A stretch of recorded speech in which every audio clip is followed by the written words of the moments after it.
Hey everyone, welcome back to Corporate Decoder, the place where we make sense of the confusing world of business filings. Sometimes these reports are packed with so much jargon, it is like trying to read ancient hieroglyphs. Today, we're diving into Woodward Incorporated's latest financial report. And let me tell you, it is an interesting read with some big numbers that tell a pretty clear story. Stick around because we're about to unpack it all. And before we get into the nitty-gritty, if you find value in breaking down these complex financial documents into plain English, make sure you hit that subscribe button. Also, we have a fantastic community over on Discord where we chat about these reports in more detail. You can find the link in the description below. Alright, let us start with the headline numbers from Woodward Incorporated's filing for the quarterly period ending the 31st of December 2025. This is basically a checkup on how the company performed in the last 3 months of 2025. First up, let's glance at their income statement. This tells us how much money they made and what they spent. In the 3 months that ended the 31st of December 2025, Woodward brought in a cool $996,454,000. That's a significant jump compared to the same period in the previous year when they reported $772,725,000 in net sales. This is a nearly 30% increase, which is pretty solid. Now, what about what they spent? Cost of goods sold, which is essentially the cost of making their products, also went up, but their gross margin, meaning the profit they make before other expenses, actually improved.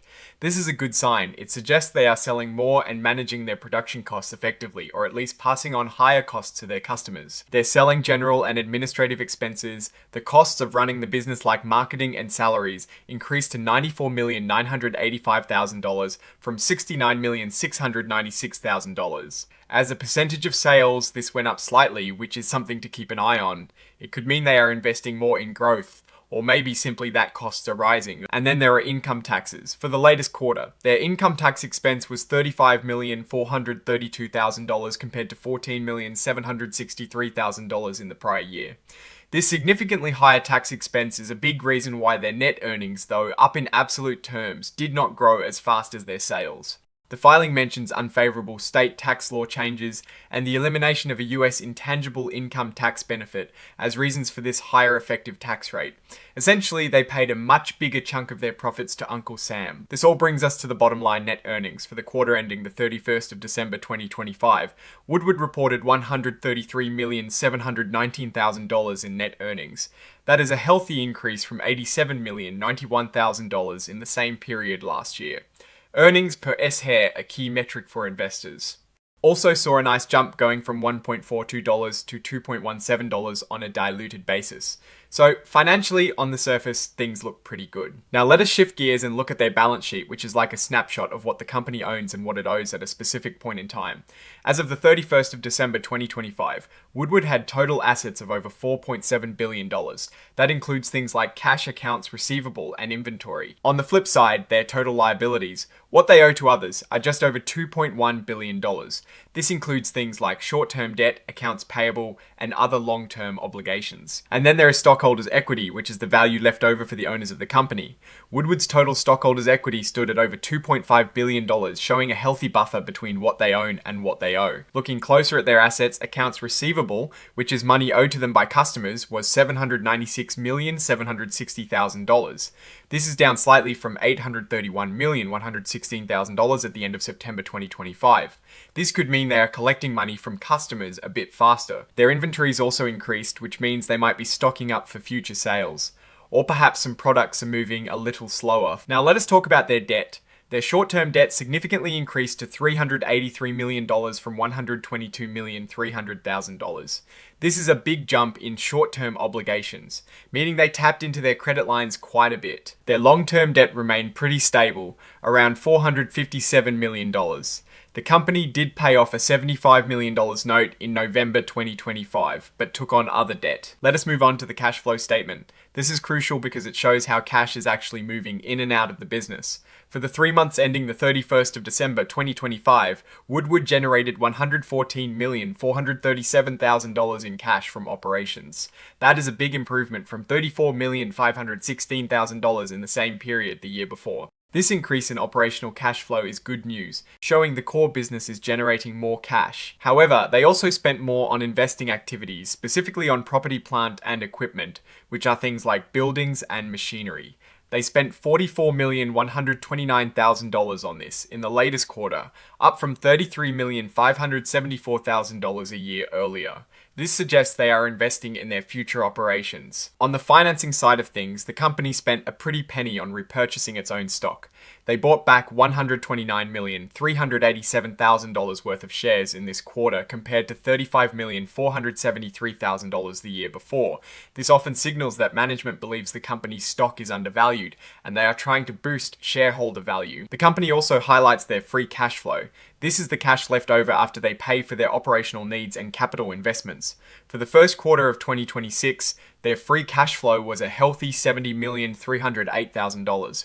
This is a massive jump from just $942,000 a year prior. This indicates strong cash generation ability after accounting for essential investments. Now, let us dig into their business segments as Woodward operates in two main areas, aerospace and industrial. The aerospace segment is doing really well. Net sales in this segment jumped to $634,897,000 from $493,882,000.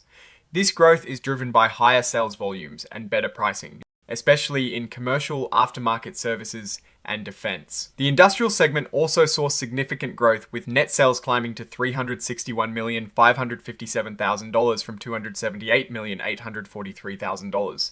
This segment is benefiting from increased sales volumes and price increases across various industries like power generation and transportation. Interestingly, both segments saw a significant improvement in their profitability margins. The aerospace segment boosted its earnings margin to 23.4% from 19.2%, and the industrial segment improved its margin to 18.5% from 14.4%. This suggests they are becoming more efficient or have better pricing power. The company also made an acquisition. On the 21st of July 2025, they acquired Safran Electronics and Defense Canada and certain net assets from Safran's Electro mechanical actuation business for about $40 million. This move seems to be aimed at strengthening their aerospace portfolio. Looking ahead, a significant event occurred right after this reporting period. On the 12th of January 2026, Woodward decided to wind down its on-highway natural gas truck manufacturing operations in China. They expect to incur charges of about $20 to $25 million for this. This sounds like a strategic move to focus on more profitable areas. Now, let us talk a bit about the overall picture. Woodward seems to be in a strong position. Their sales are growing significantly across both their aerospace and industrial segments, and they are managing their costs better, leading to improved profit margins. The acquisition of Safran's business also suggests a clear strategy to expand their reach in the aerospace market. However, there are a couple of things to consider. The increase in short-term debt is notable, and while they have ample credit available, it is always wise to watch debt levels. Also, the tax hike in the latest quarter ate into their overall profit growth despite strong sales. The decision to wind down operations in China, while expected to cost money in the short term, signals a focus on core profitable parts of the business, which is generally a good sign for long-term health. Overall, Woodward appears to be navigating a complex global economy effectively. They are growing their top line, improving profitability, and making strategic acquisitions, all while managing risks. It is a company clearly focused on its key markets and demonstrating a solid financial performance in this reporting period. Alright, that is our deep dive into Woodward Incorporated's latest financial report. What are your thoughts on these numbers and what they signal for the company's future? Drop your insights in the comment section below. If you found this breakdown helpful, give this video a thumbs up and subscribe for more corporate analysis. And don't forget to join our Discord community, link in the description. Thanks for watching Corporate Decoders, and we will see you in the next one.